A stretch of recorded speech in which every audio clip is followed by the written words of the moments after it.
Update muna nga tayo sa mundo ng basketball sa Gilas Pilipinas at gayon na rin sa Strong Group Athletics Philippines. Napakarami ngang Filipino-Americans ang naghihintay lamang ng tawag mula sa SBP at sila nga ay 100% local player sa Gilas Pilipinas.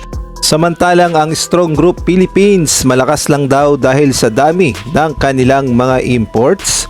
Ngunit bago nga tayo magpatuloy, pakipindot naman ang like, subscribe at ang notification bell para updated ka sa aking mga i-upload.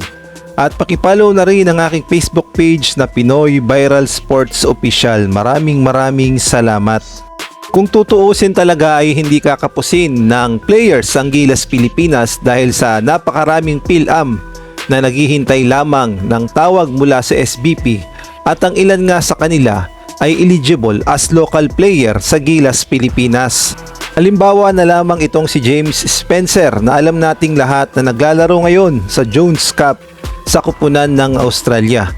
At napakaganda nga ng kanyang ipinapakitang performance, partikular na sa naging laban nila kontra SGA. Siya nga ay nakapagtala ng 11 points, 6 rebounds at 5 assists.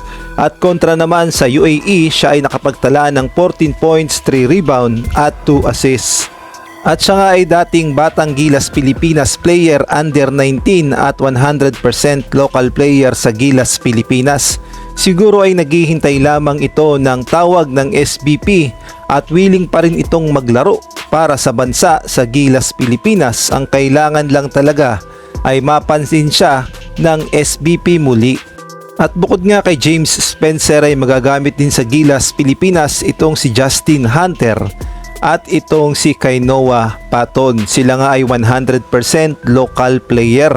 Alam natin ang galawan ng mga PhilAm na para bang mga NBA players dahil iba talaga ang training sa Amerika. Kaya naman kung ma-adapt yan dito sa Pilipinas ay paniguradong lalakas ang Gilas Pilipinas. At marami nga ang nagsasabi na kung hindi sila magagamit, bakit daw hindi na lang gumawa ang SBP ng Gilas Pilipinas Team B. Parang ginawa ng Chinese Taipei na meron silang Chinese Taipei Blue at meron din silang Chinese Taipei White. Sayang kasi ang mga talents ng mga bata na ito at nag-effort pa sila na makakuha ng Philippine passport at maging local player. Tapos naghihintay sila at hindi naman sila nagagamit ng SBP. At alam nating lahat na mga proud Pilipino talaga sila. Ang kailangan lamang nila ay mabigyan sila ng break at maipakita ang kanilang totoong potensyal sa paglalaro sa Gilas Pilipinas.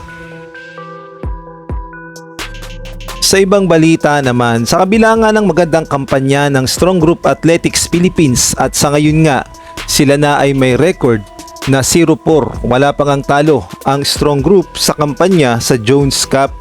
Ngunit hindi pa rin maiwasan na batikusin ang mga players ng SGA dahil marami nga ang nagsasabi tapos mga Pilipino pa ang bumabatikos na puro naman daw kasi mga imports kaya naman malakas.